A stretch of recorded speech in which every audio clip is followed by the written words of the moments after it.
Public education is the foundation of democracy. Public education is the great equalizer. In schools, we not only learn about math and science and writing and reading, but how to live in the world together. Welcome to Perspectives, a Canadian journal of political economy and social democracy.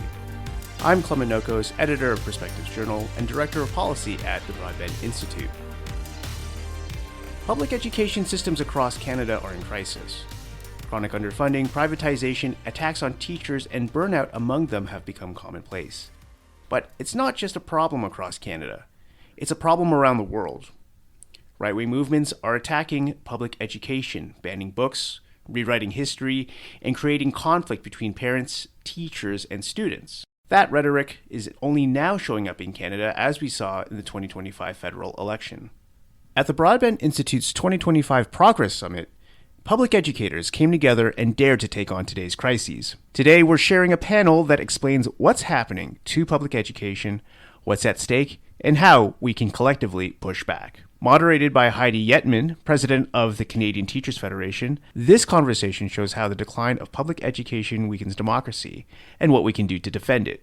Here's Public Education at the Tipping Point, recorded live at the 2025 Progress Summit. Hello everyone. Welcome to this session. It's called Public Education at the Tipping Point. And I have to say that Canada is in a crisis right now when it comes to education. We're at a critical juncture. We have a crisis in retention and recruitment. And this is really, really scary because education equals democracy. And so when we have a crisis in education, we will have a crisis in democracy. And I'm going to start with a quote by Noam Chomsky. I use this all the time. The standard technique of privatization is to defund, to make sure that things don't work, that people get angry, and then you move that into the private sector. And that is what is happening to our public schools across Canada right now. Systemic defunding, crisis on the classroom level, on the ground. And I'm so lucky, and my name is Heidi Yetman, and I'm the president of the Canadian Teachers Federation. I represent 370,000 teachers across the country that work for public education. Yes. Amazing people, those teachers on the ground. And I worked for 23 years in the classroom. So I do have experience on the ground, and I've been in unionism and worked for my local union. I was a delegate in a school. I worked for a provincial union, and I've been in this position for the last 2 years. And because of my position, I was able to speak to the two union leaders down in the United States, the National Education Association leader, Becky Pringle, and also the American Federation of Teachers Union, Randy Weingarten. And this is what they told me. Education is being destroyed in the US right now. They are trying to destroy the Department of Education, which is the department that gives monies to states to help kids with difficulties, kids that may have disabilities, to provide food for kids that may be in a poorer area, and they're dismantling education. They are blatant attacks on schools, students, teachers, and unions. And he is abolishing civil rights and restricting academic freedom. Why? Because public education is the foundation of democracy. Because public education is the great equalizer. In schools, we not only learn about math and science and writing and reading, but how to live in the world together and become critical thinkers and distinguish fact from fiction and disinformation. So we understand why he wouldn't want education to work, because then we would be creating a better society. And actually today, some of you may know this, there is actually another conference happening at the Westin Hotel, not very far from here, with conservative minds. And they had a session this morning called Public Education Back to Basics. Back to basics is dangerous because teaching is not just about math and science and reading and writing. It's about living together, learning to live together, learning to know what's right from wrong. So they're there talking about something very different that we're going to talk about right here. And here's what they're going to say, the conservatives. And I think this is really important because when you go out and you talk to people, you're going to hear this. They're going to say that there's been plenty of money spent in education and that unions are complaining about systemic underfunding. They're always complaining, the unions, by the way. And do you know why? Okay, and another thing that we're going to be talking about is the rise in aggression and violence in the classrooms. And guess what they're going to blame that on? DEI. SOGI. Ideologies. Indoctrination. That's what the conservative governments want you to think, is that the rise in aggression, the rise in violence, right, has nothing to do with underfunding, but has everything to do with teachers in the classroom and how teachers are dealing with students. They're going to talk about parental rights. I'm going to put that in brackets. Parental rights. We should be talking about parental responsibilities. Thank you. And they're going to be also talking about choice. Parents having choice to put their kids in any school they want. Charter schools, private schools that are subsidized by our money. Choice is not the solution. So I really think I wanted to start off with that, just to kind of place where we are. I think it's really, really important to get out there and talk to people about what really is happening in education. And here's a little bit of light at the end of the tunnel. We work with Abacus data. 88% of Canadians agree that public education is part of the Canadian identity. So we believe in public education in Canada. And so I want to keep that in mind. I'm here with three other people. I could go on, but I'm here with three other people, three panelists that have joined me here. So I'm going to ask them to do a quick introduction. It's going to be very simple. 3 questions. What's the crisis? What are some of the solutions? And where do we go from here? But let's start by introducing the panelists. And I'll let them introduce themselves. And we'll start with Carol. Hello, my name is Carol Sarich, and I come from the beautiful city of Saskatoon, Saskatchewan. It's much warmer there, by the way. We're seeing lots of green grass already. This is my 41st year as an educator. I spent my first 19 years in the classroom and the last 20-some years as an administrator. And it never was like this.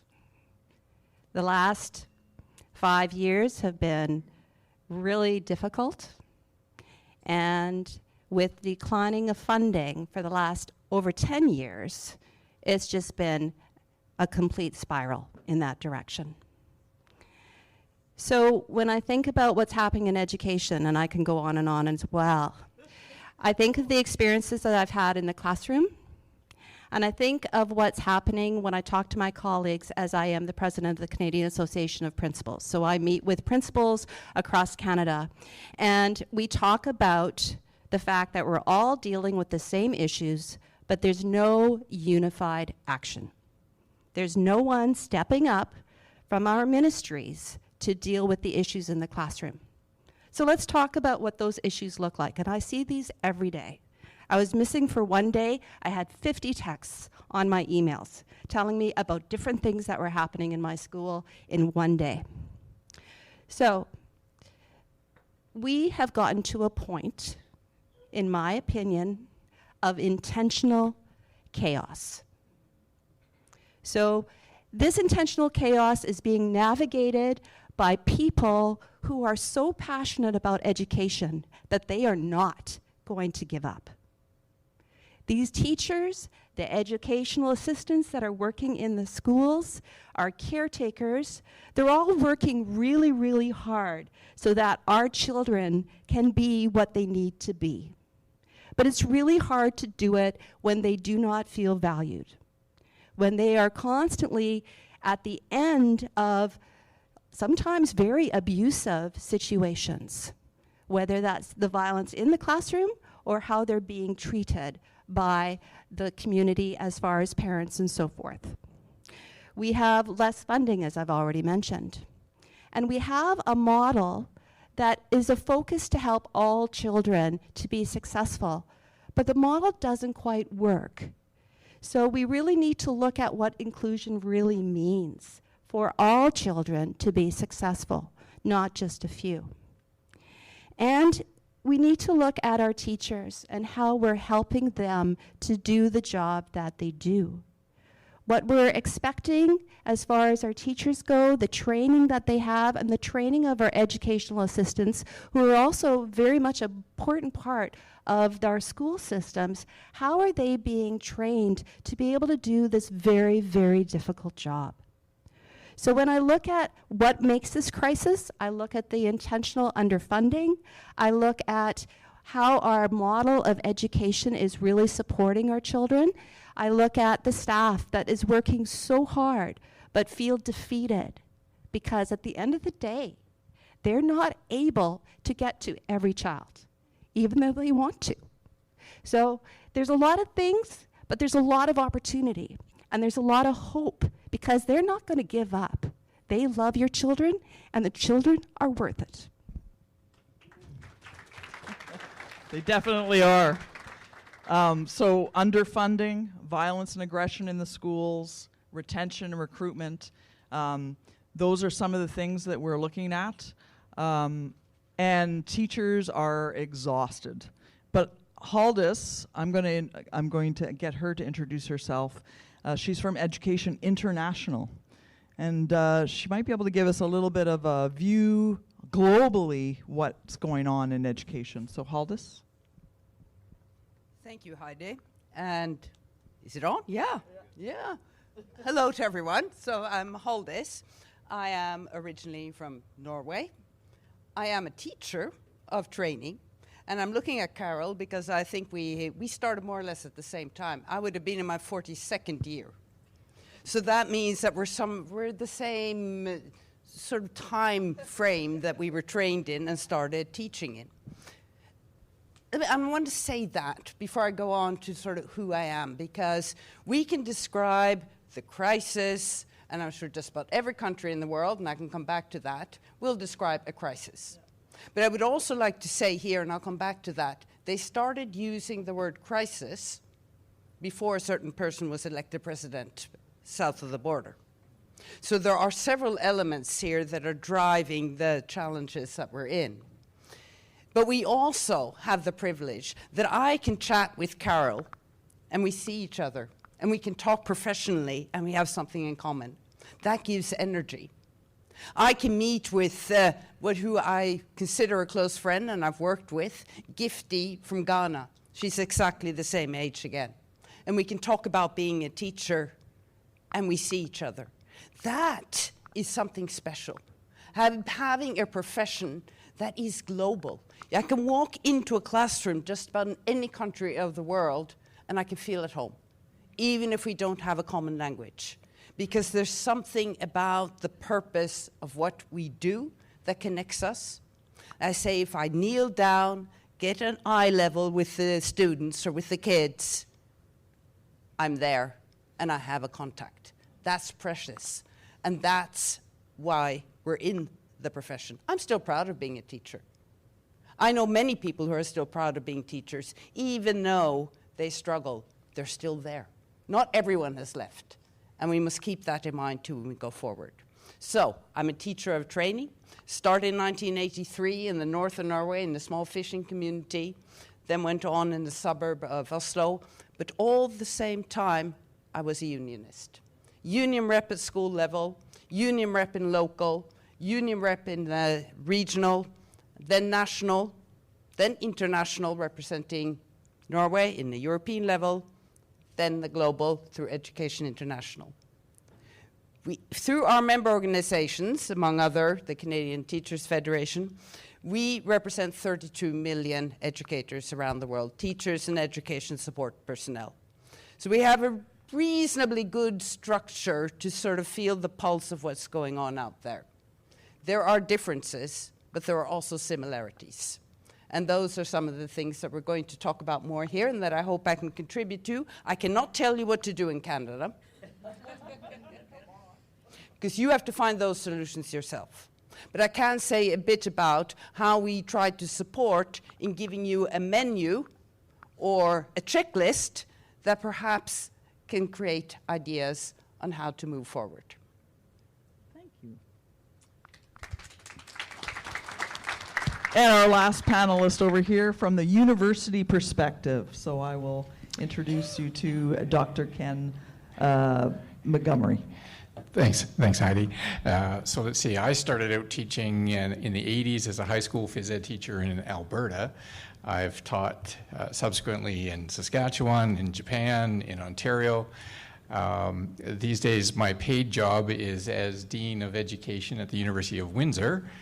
I'm here representing the Association of Canadian Deans of Education. There are about 75 of us across the country.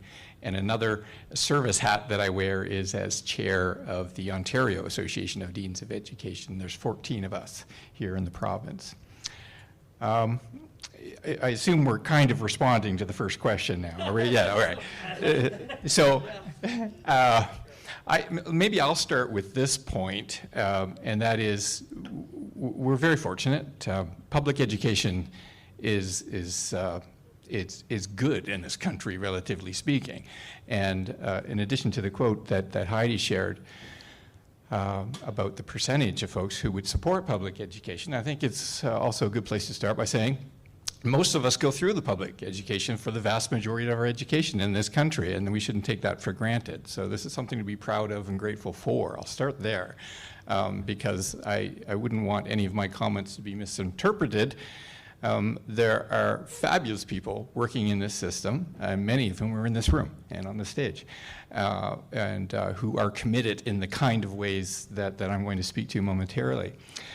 But because it is so good, and we do have a moment, at least, before one election could turn things on their head, I think, for us, I think it's worth defending and speaking very vocally about some of these things. And the symptoms are already there.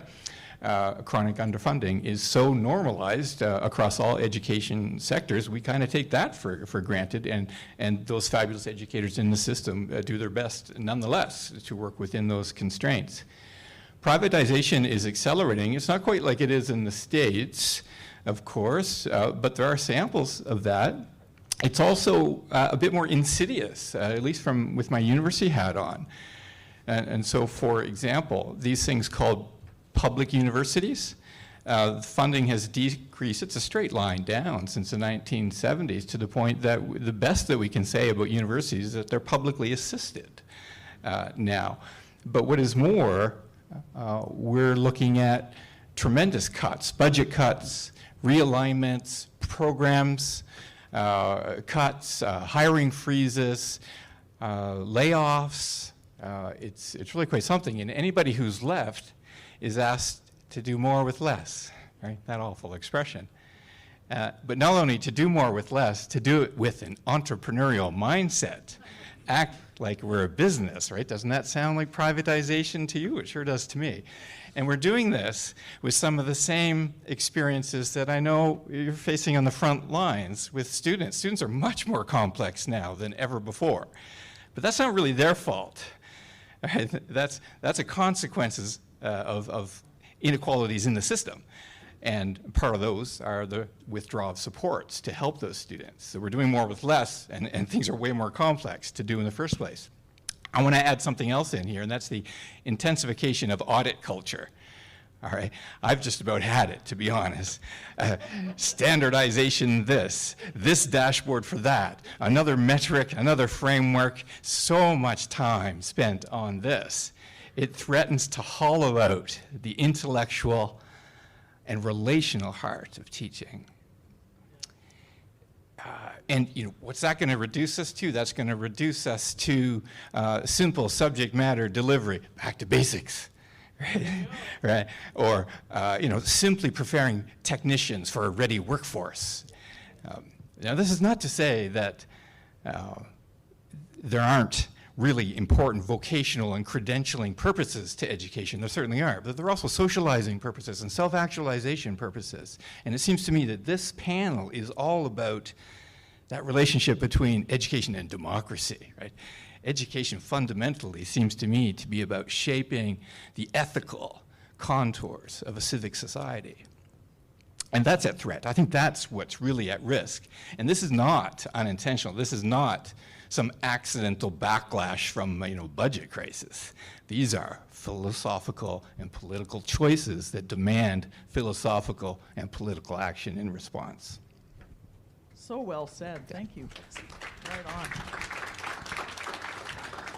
on. And just to go back a little bit to the retention and recruitment crisis, I'll just give you an example. There in Ontario, 40,000 teachers who are part of the College of Teachers are not in classrooms.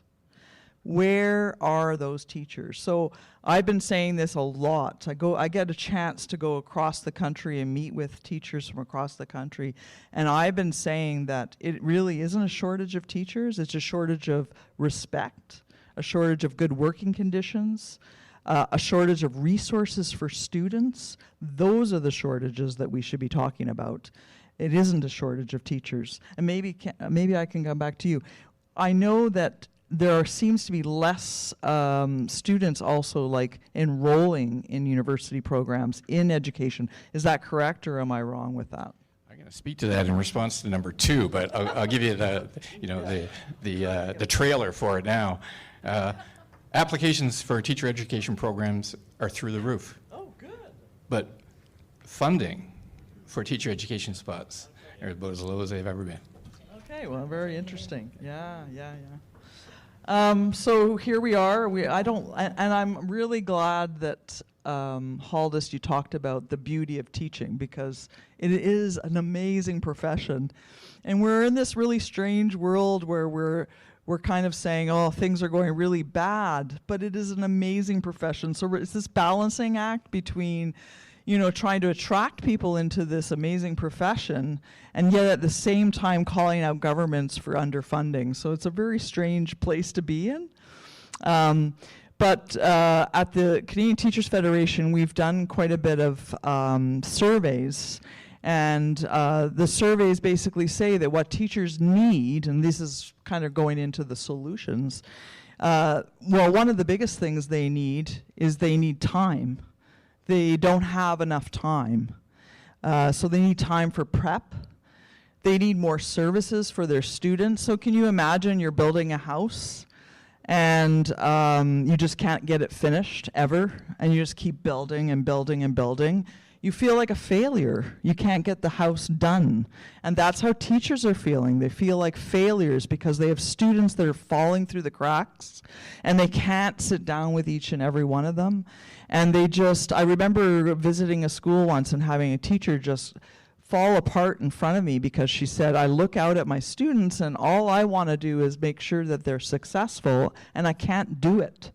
So resources for students is another thing that the teachers that answered this survey said. And the other thing is smaller class sizes, to be able to do a lot more one-on-one with the students in their classes.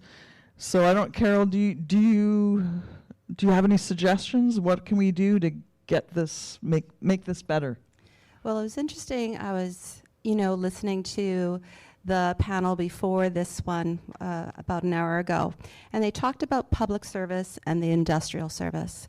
And I was thinking about the connection between education and the medical field and health services. and how we've seen that decline with both those areas of service. And even with education and trying to get the support for mental health, which is a driver as well. I failed to mention that in my first little epilogue. It's just not there. Like, people are waiting. Adults are waiting for medical services. Students are waiting for medical services. And we can't even find doctors. We can't find people to do some of those things. And if we're really looking at the whole picture, it's not just about looking at the industrial section. It's about looking at how do we want Canada to operate? How do we want Canada to look? Because you can't separate one from the other anymore. The industrial and the public have to work together. And you can't just say, well, we're putting all our eggs into one basket, hoping the other basket's going to survive. It's not going to happen. And if this election coming up is an opportunity to say, you know what, it's time you let us know what the plan is, so that we can put we're never going to be able to put everything back, but we can start making plans, and they're going to take time to actually put those pieces back together and help our teachers to feel confident, to feel successful, and put the training into helping them, to help our educational assistants to do that, and to hopefully send a message out to our communities saying, this is not just a school issue, this is our community, this is our future. We need to work together, and that message needs to be strong. Thank you. Haldis? You know, everything you are describing here, unfortunately, could be said in another country, in many countries. And I think that's the gigantic challenge we see from the global level. And I mentioned that we sort of defined a crisis a couple of years ago.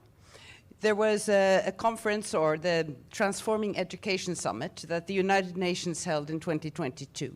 It was the first time ever that heads of state were invited to discuss education in New York. And one of the outcomes of that summit was establishing by the UN Secretary General a high-level panel on the teaching profession that looked into the challenges. And he described it at that time as an urgent call for action, because we're seeing all over the world that we're having difficulties in recruiting to the teaching profession. A lot of the reasons are everything that you are describing. And of course, a lot of this costs money, and that's why we say it's a lack of funding. But it's even broader than that. This high-level panel was chaired by two former presidents, heads of state, from Trinidad and Tobago and from Estonia. The panel was also put together with the representatives with different perspectives, also teachers. The former president of Education International was on it, Susan Hopgood from Australia. We also had a teacher from Lebanon, also principal, who was on the panel, and a teacher from Singapore. And there were other people. They presented their recommendations in February of last year. And this is when I talk about the menu or the checklist. There are 59 recommendations.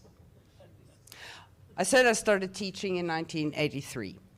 Reading those 59 recommendations, I don't think I've been as happy on behalf of my profession, although of the crisis and all the challenges, since I started.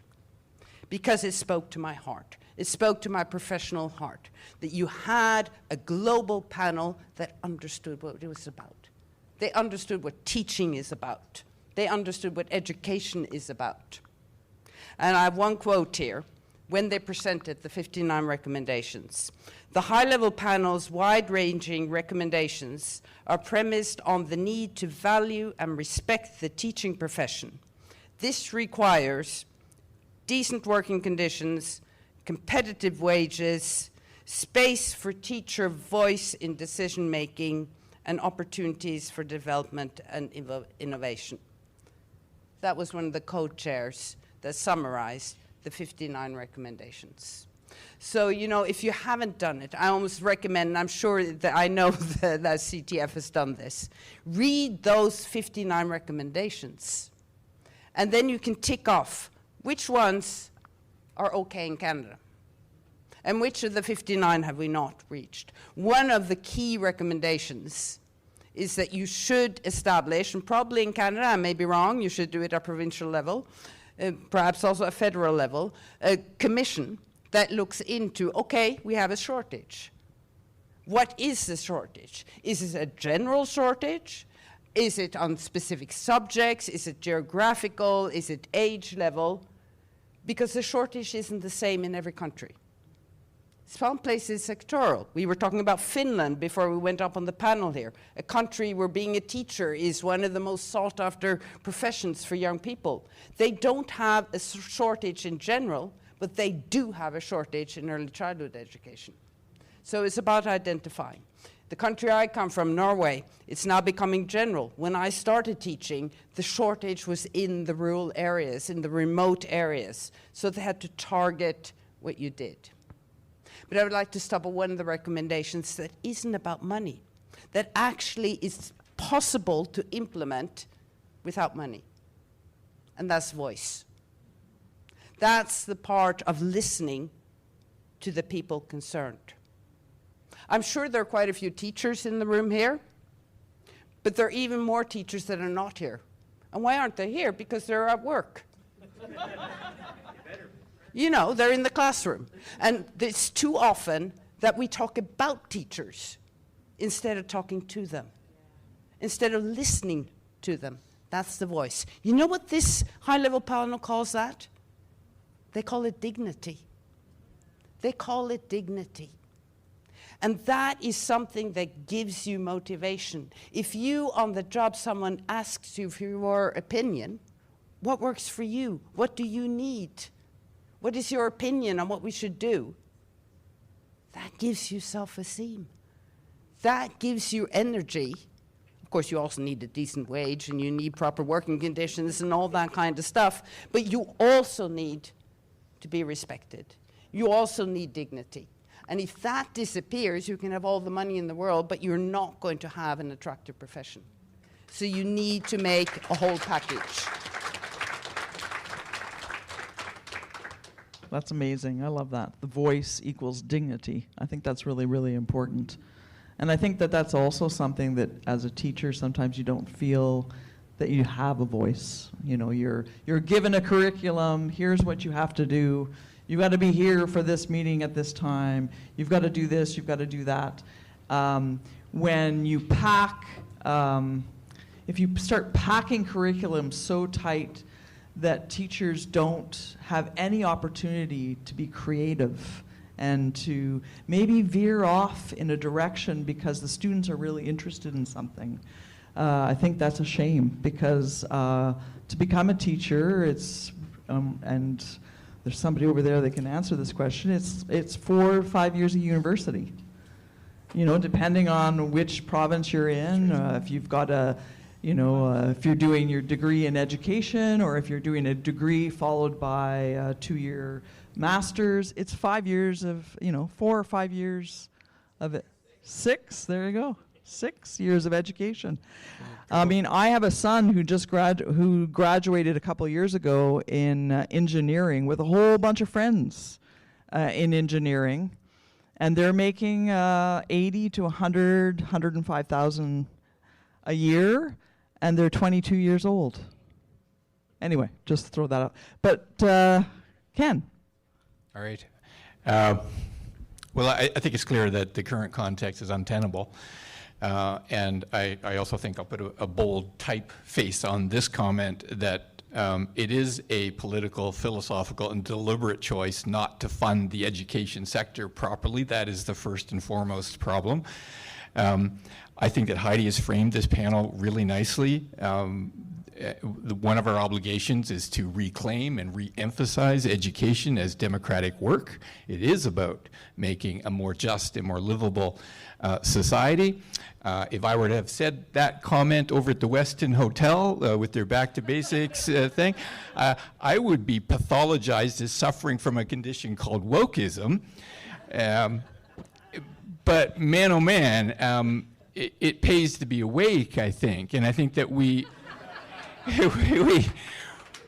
what we need more than ever is an eyes wide open kind of awakeness, in opposition to anti-truth and selfishness and anti-intellectualism, in support of a democratic responsibility for the country, the state, and one another. That's I think, what we need. And that's why education is so important, right? Because this is what we do. This is what, those of you who are teachers in the room, this is what you do every day when you go to work.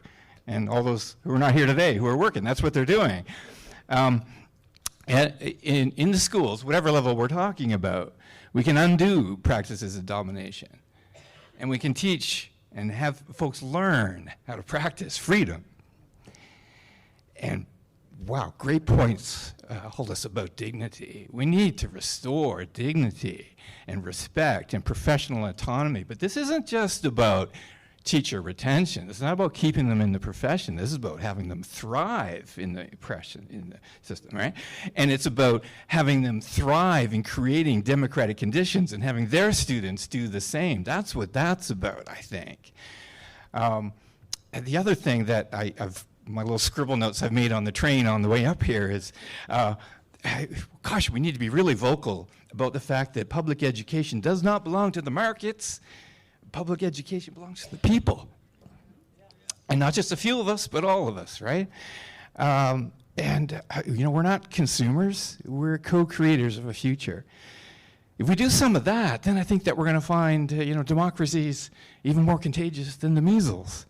Heidi had asked a question about teacher education and the numbers. So I was just looking at the stats on the way up here as part of my dean job, and something like 2,000 applications for 499 funded positions. We are going to turn down about 1,000 people, because some of those are not qualified, but 1,000 people who are otherwise qualified to enter the teacher system, but we can't because we're not funded properly for that.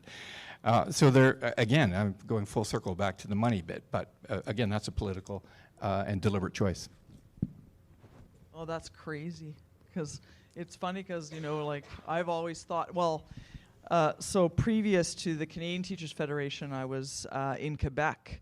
And I know that in Quebec, the numbers for people going into university has dropped going into education. So it's really good to hear that there are people out there that want to be teachers, because it's such an important job, right? Yeah, well, I'll just add one more thing on that to your point. Show me one teacher candidate who's really only interested in, summers off, and I'll show you 500 who are committed to the ideals of education for democracy. Yes, education for democracy. It's so, so important. Haldis, where do we go from here? How do we move forward? Oh, yeah, you want the answer. I do. Well, I know that just talking about it is really important. The public needs to know, right? The public needs to know what's going on. Well, I think, as I said, you have to do the job. We cannot do that for you internationally. And you have to analyze, and I said something about analyzing where your shortage is, but it's also, what is hindering them putting funding into education? We know that it can be political. It can be a choice that you want a small state, a small public budget, that you don't actually acknowledge education as a public good, which the UN does, by the way, just this little organization that I know some people don't like.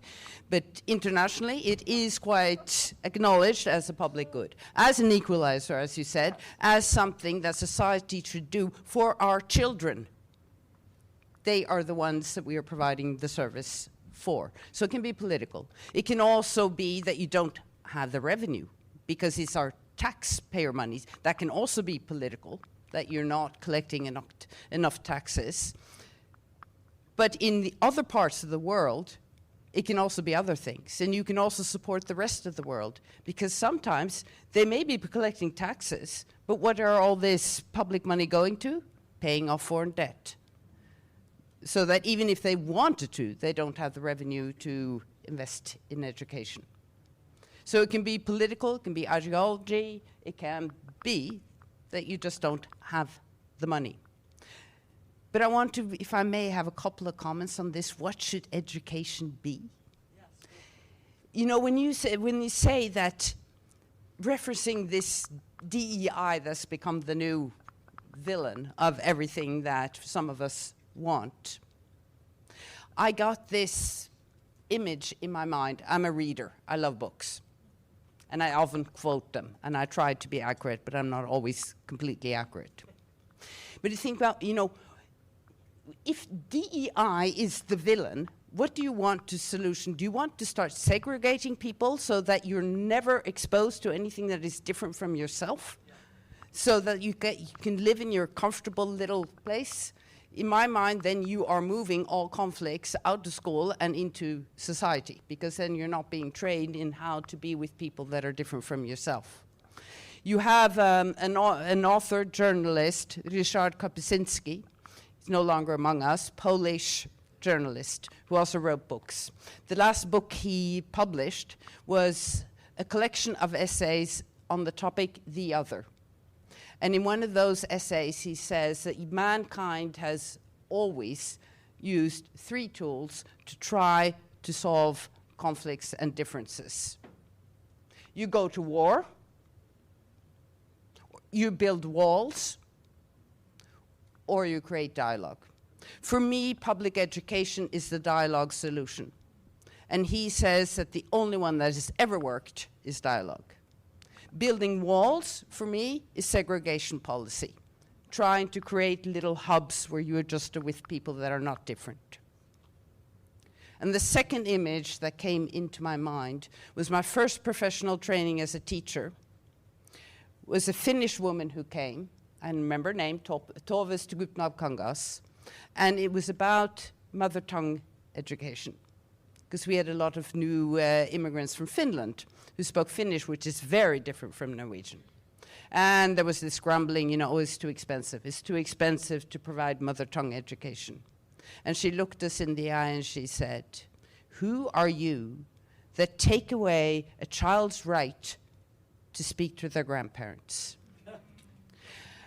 And that sort of thing is not just about language. This is about who are we to take away from children the opportunity to feel proud about their home, about their parents, whether they are 2 moms or 2 dads, or only 1 mom or only 1 dad, or if it's an aunt or uncle or whatever. Who are we to say that who they feel they are is not good enough? And for me, that is the core of the equalizer, the public education. It should be the place in society everyone is safe, that we as teachers can offer without risk to create that space. Not just about teaching back to basics. Heidi, we were a place in Iceland last week. I can't quote what they said because there were Chatham House rules, but I can quote my response to one minister that said that we have to stop talking about this well-being and go back to basics. Have you ever seen a child who's scared, who's hungry, who doesn't feel safe learn? I have not as a teacher. We need to create those safe spaces. Then they will learn also the basics, but they will also learn to be agents in their own life. Bravo.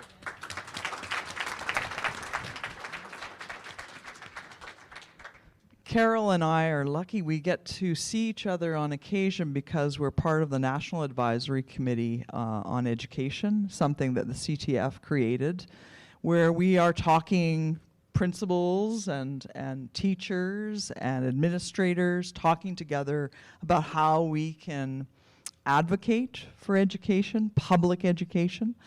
So that's one thing that we did do at the Canadian Teachers Federation, and I think it is a great way to get the voice out there, to make sure that we're talking to our colleagues. Some solutions, if you had a magic wand, Carol? As you talked about some well-known speakers and people you've read, it made me think of, what is our goal for education? We want our children to be successful. We want them to be confident. We want them to be resilient. And we learned a lot of that stuff in kindergarten when we learned how to be on the playground together. Our children don't have a lot of strong models right now. And in education, we're trying to help them to see those positive things. And before we can get to those basics, We need to be regulated. We need to be thinking about how we're feeling. We need to be not feeling fear. We need to feel that we can succeed. And I really do believe that our hope is in our children, our hope is in our staff that are working in our schools, and our hope is here in Canada. We have such an amazing country. We just have to bring ourselves together. That was Public Education at the Tipping Point, recorded live at the 2025 Progress Summit. If you like this interview, share and subscribe to Perspectives, a Canadian journal of political economy and social democracy, on all major podcast platforms, as well as Press Progress's award-winning Sources podcast that digs deeper into the news stories you won't find in the major papers. The Perspectives Journal podcast and Sources are proud members of the Harbinger Media Network, Canada's progressive podcast community. You can read more in Perspectives Journal, a publication of the Broadbent Institute, by visiting perspectivesjournal.ca.